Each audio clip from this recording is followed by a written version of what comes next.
I was a peer mediator, right? So my principal came to me and she asked me to be a peer mediator. So like whenever two people in the school were going to have a fight, or if there was like talk of like, hey, I'm going to meet you after school, I would sit down with them and talk to them and get them to hash it out and settle their differences. I think I'm pretty good at that, but I see what you're saying where Tim's temperament is just more like, I don't know, I just like everybody, man. He's kind of like Keith Nestor. Yeah, exactly.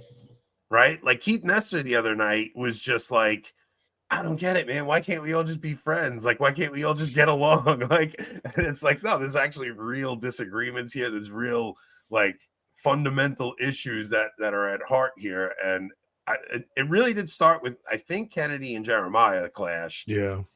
And then Jeremiah turned on us, and then I don't know, man. It was just pretty crazy.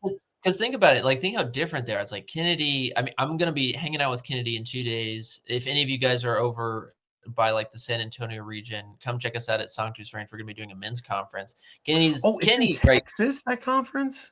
Yeah, it's in Texas. I thought you were going up to Canada. Oh heck no. Oh, all right. Can't be caught in that world until it's ours. But essentially, Kennedy, like, you know, he's the guy who wrote the SSPX defense. He's the big SSPX guy on YouTube. Yeah. And then by contrast, Jeremiah is a main like speaker or creator of the trad recovery. Yeah.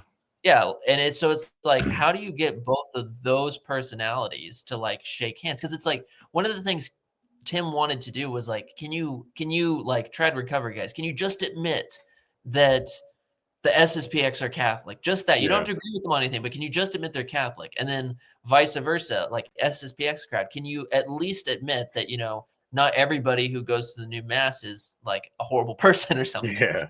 And it was like, that bridge was just too much, I think, for both of them. Well, I think so first off, Grover's saying Anthony walk the talk, mediate the dispute between Paul and Bannister. Somebody would have to mediate the dispute between me and Bannister first. Also, the locals chat wants you to tell all the new people how you started the fight so that you could mediate them.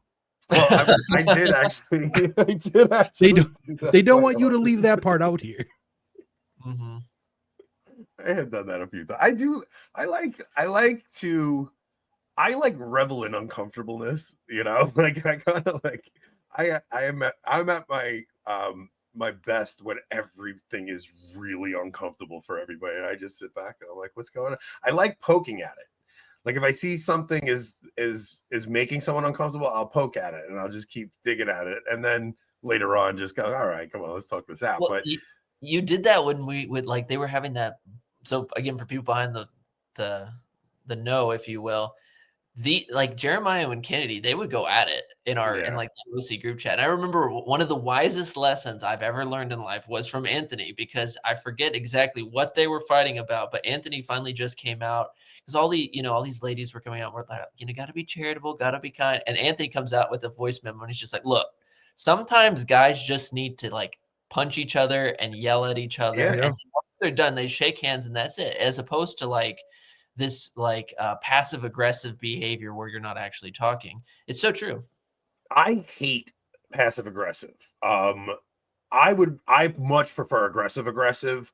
I like if somebody's upset with me, just tell me, dude. We'll work it out. Like I'm not going to like lash out at you. If you tell me I did something wrong, like I'm also very open to fraternal correction. Like I know I'm bombastic. I know I say things that are crazy. I know I go too far.